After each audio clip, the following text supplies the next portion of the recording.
Welcome to special analysis. నేను రమ్మ మండవ.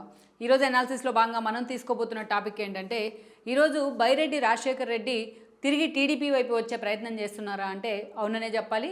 మరి ఈరోజు బైరెడ్డి రాజశేఖర్ రెడ్డి టీడీపీ వైపు వచ్చినట్లయితే ఆయనకు టీడీపీ వైపు నుంచి టికెట్ దక్కే అవకాశం ఎంతవరకు ఉంది, అసలు టీడీపీ ఆయన విషయంలో ఏ టికెట్ ఇచ్చేందుకు ఆలోచన చేస్తుంది అన్న అంశం కూడా ఈరోజున హాట్ టాపిక్ అవుతూ వస్తుంది. ఈరోజు బైరెడ్డి రాజశేఖర్ రెడ్డి ఫ్యామిలీకి ఒక సుదీర్ఘ రాజకీయ చరిత్ర ఉంది కర్నూలు జిల్లా రాజకీయాల్లో. ఆయన తండ్రి అయిన శేషశయనారెడ్డి పలుసార్లు టీడీపీ నుంచి కాంగ్రెస్ నుంచి కూడా ఆయన ప్రాతినిధ్యం వహించారు ఎమ్మెల్యేగా. ఇక ఆ తర్వాత చూసినట్లయితే ఆయన వారసుడిగా బైరెడ్డి ఎంట్రీ ఇవ్వడం జరిగింది రాజకీయాల్లోకి. నందికొట్కూరు ఏదైతే రిజర్వ్డ్ కాన్స్టిట్యున్సీ కాకముందు అక్కడి నుంచి ఎమ్మెల్యేగా కూడా బైరెడ్డి రాజశేఖర రెడ్డి ప్రాతినిధ్యం వహించారు. బైరెడ్డి ఫ్యామిలీకి ఒక సోలో ఎక్స్పోజర్ అయితే ఉంది శేషశయనారెడ్డి కారణంగానే. సో మనం చూసినట్లయితే కాంగ్రెస్ని ఎదిరించి నిలబడ్డ నేతగా కూడా శేషశయనారెడ్డికి అదే స్థాయిలో అక్కడ పేరుంది. ఆ పేరుని బైరెడ్డి కంటిన్యూ చేస్తూ వచ్చారు.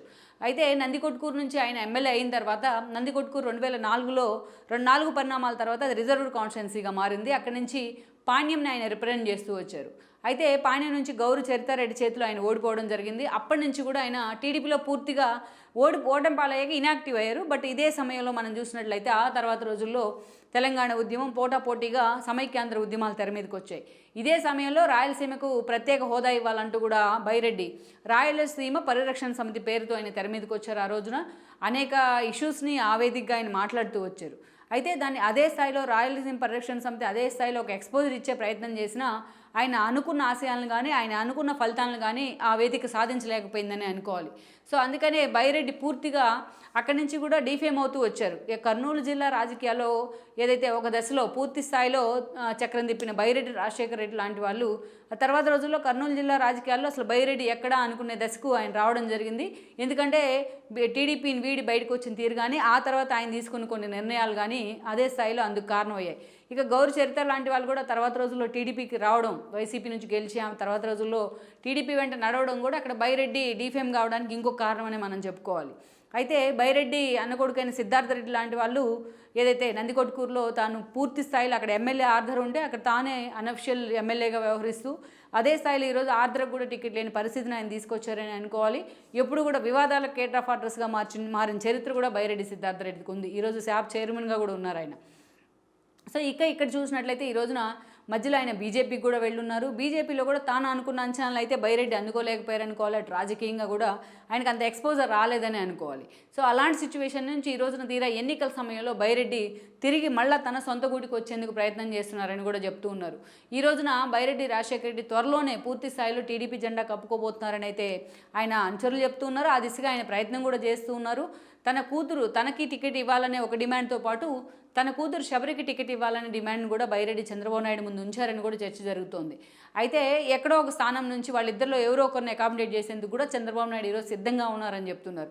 ఈరోజు చూసినట్లయితే పాణ్యం నుంచి ఆల్రెడీ గౌరు చరితారెడ్డి ఉన్నారు. మరి ఆ విషయంలో చంద్రబాబు నాయుడు ఎలాంటి నిర్ణయం తీసుకోబోతున్నారు అనేది ఒక చర్చ అయితే ఈ రోజున బైరెడ్డి పార్టీలోకి వచ్చినట్లయితే ఆయనకు పాణ్యం కాకుండా నంద్యాల ఎంపీ టికెట్ ఇచ్చేందుకు అవకాశం ఉందని ఇంకో చర్చ కూడా ఈ రోజున హాట్ టాపిక్ అవుతూ వస్తుంది. ఎందుకంటే వాళ్ళ ఫ్యామిలీకి ఉన్న ఒక సోలో ఇమేజ్ కానీ వాళ్ళ తండ్రి హయాం నుంచి సో ఆ స్థాయిలో బైరెడ్డికి ఉన్న ఒక ఎక్స్పోజర్ కానీ తన పార్టీకి ఒక యాడ్ ఆన్ ఎలిమెంట్గా మారుతుంది నంద్యాల పరిధిలో అని కూడా చంద్రబాబు నాయుడు లెక్కలు కడుతూ ఉన్నారు. అయితే అదే సమయంలో తనకు కాకుండా తన కూతురు శబరికి ఆ టికెట్ ఇవ్వాలని కూడా బైరెడ్డి డిమాండ్ చేస్తున్నట్టు ఒక ప్రచారం అయితే ఉంది. మరి ఇలాంటి సిచ్యువేషన్లో చంద్రబాబు నాయుడు మాత్రం గతంలో బైరెడ్డితో ఉన్న అనుభవాలు కానీ రాయలసీమ పరిరక్షణ సమితి పేరుతో అప్పట్లో ఆయన ఆ వేదిక మీద నుంచి వినిపించిన ఇష్యూస్ కానీ వీటన్నిటితో బైరెడ్డి ఎలాగైనా సరే టికెట్ ఇస్తే గెలుచుకొని వస్తారనే ఒక అంచనా చంద్రబాబు వేస్తూ వస్తున్నారు. సో ఈ క్రమంలోనే బైరెడ్డి రాజశేఖర రెడ్డి పూర్తి స్థాయిలో టీడీపీ జెండా కప్పుకునేందుకు కూడా త్వరలో సిద్ధమవుతున్నారన్న వాదనలు ఉన్నాయి తన కూతురు శబరితో పాటు. మరి చంద్రబాబు నాయుడు శబరి విషయంలో ఎలాంటి ఆలోచన చేస్తారు, బైరెడ్డి విషయంలో ఎలాంటి ఆలోచన చేస్తారు అన్నది ఒక హాట్ టాపిక్ అయితే. బట్ నంద్యాల ఎంపీ టికెట్ ఎంతవరకు కూడా బైరెడ్డికి ఇచ్చే అవకాశం ఉంది బైరెడ్డి ఫ్యామిలీకి అనేది ఇంకో చర్చగా చెప్పాలి.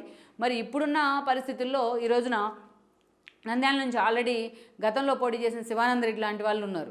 ఆల్రెడీ ఆయన ఇన్ఛార్జిగా ఉన్నారు అక్కడ. అలాంటి వాళ్ళని కాదని ఎంతవరకు బైరెడ్డి ఫ్యామిలీ వైపు చంద్రబాబు నాయుడు ఫోకస్ పెట్టే అవకాశం ఉందనేది ఇంకో చర్చగా చెప్పాలి.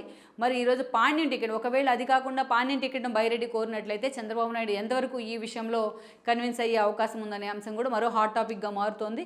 బట్ పాణ్యం మీద నందికొట్కూరులో సగం పాణ్యంలోనే ఉంది. సో పాణ్యం మీద ఆ స్థాయిలో బైరెడ్డి ఫ్యామిలీ గ్రిప్ ఉంది కాబట్టి సో ఆ టికెట్ ఈజీగా వాళ్ళకి కేటాయించవచ్చు అనే అంచనాలు కూడా వస్తూ ఉన్నాయి. మరి ఈ పరిణామాల మధ్య బైరెడ్డి తిరిగి పూర్తి స్థాయిలో రీఎంట్రీ ఇచ్చినట్లయితే పునర్వైభవం వస్తుందా ఆయనకి రాజకీయంగా, లేకపోతే టీడీపీకి అయినా ఎంతవరకు కూడా యాడ్ అన్ ఎలిమెంట్గా మారుతారు, పర్టికులర్లీ కర్నూలు జిల్లాలో అనేది మనం చూడాల్సి ఉంది. ఈ వీడియో మీకు నచ్చినట్లయితే please share, like and subscribe R24 Telugu.